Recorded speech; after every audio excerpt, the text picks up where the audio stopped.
chers amis.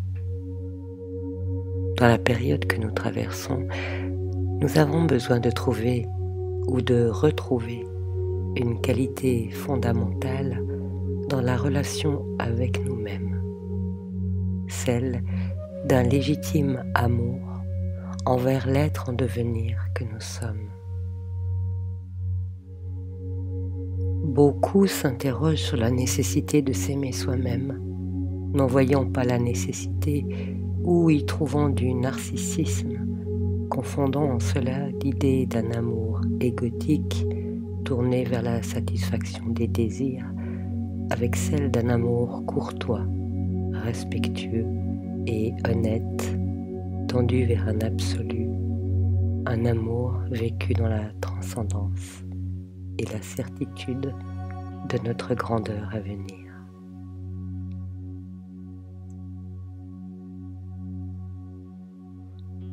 Ce sont la patience, la douceur et la bienveillance qui nous permettent d'aller de l'avant. Les temps actuels ont tendance à nous bousculer et à nous faire perdre notre équilibre, et c'est cet équilibre que nous ressentons nécessaire de cultiver afin de progresser.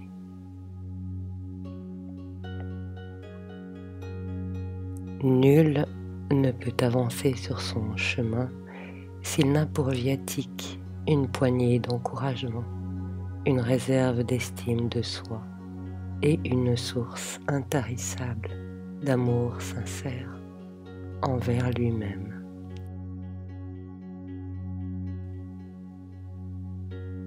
Nous avons été éduqués à chercher le moins plutôt que le plus, à nous critiquer plutôt que nous encourager.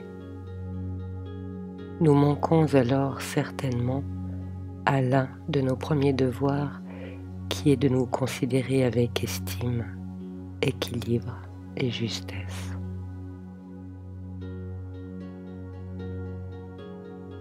Lorsque nous acceptons de nous laisser couler en nous-mêmes, sans attente, sans revendication, sans faux espoirs, nous pouvons découvrir des espaces insoupçonnés, prêts à nous accueillir, des espaces de vie et d'intensité, où notre petit moi rencontre la grandeur de notre « je suis ». Notre cœur est espace et substance, équilibre et foi, amour et espérance.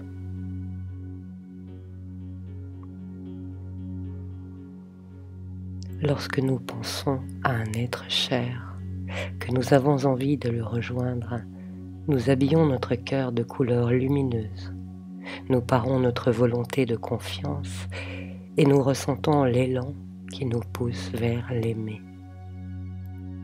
Ainsi devrait-il en être de notre relation à nous-mêmes, à notre « je suis ». Personne ne rencontre « je suis » campé sur ses talons. Nous le rencontrons en nous déchaussant et même un genou à terre. Cette humilité n'est que l'expression consciente de notre grandeur à venir. En nous déchaussant pour nous baisser, nous donnons à notre part divine l'opportunité de nous élever jusqu'à elle. En nous déchaussant, nous montrons par là notre aptitude à renoncer à ce qui est le plus petit en nous afin que notre part divine nous fasse croître en sagesse et en maturité. La relation que nous entretenons avec nous-mêmes dit beaucoup de nous. Lorsque l'on ne nous a pas appris à nous aimer avec innocence et conscience, nous avons à nous l'enseigner à nous-mêmes et à le vivre. Personne ne peut, à notre place, l'accomplir, seulement nous y inviter. C'est pourquoi je me permets de vous inviter à considérer la relation que vous entretenez avec vous-même sur le modèle de l'amour courtois.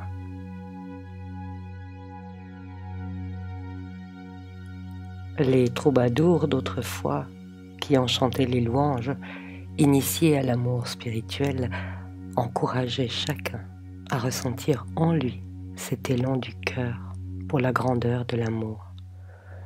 Lorsqu'un chevalier se choisissait une dame pour l'honorer et accomplir des exploits, il incarnait d'une façon toute terrestre une réalité spirituelle. Le chevalier d'une dame est le chevalier de l'âme, la conscience mise au service de sa propre part divine. Autrement dit, je cherchant à devenir je suis, à s'unir à lui. Et nous sommes tous des chevaliers en puissance, des consciences ayant le privilège de pouvoir revêtir l'armure de la foi, la lance de la persévérance, l'épée du discernement, le bouclier de la prudence, tout en chevauchant avec maîtrise nos énergies apprivoisées. Dans l'engagement chevaleresque, nous découvrons alors des ressources que nous ne soupçonnions pas, qui nous portent avec empressement vers de nouvelles aubes ensoleillées, vers de nouvelles aventures, à la fois terrestres et célestes, dans la fluidité de la vie.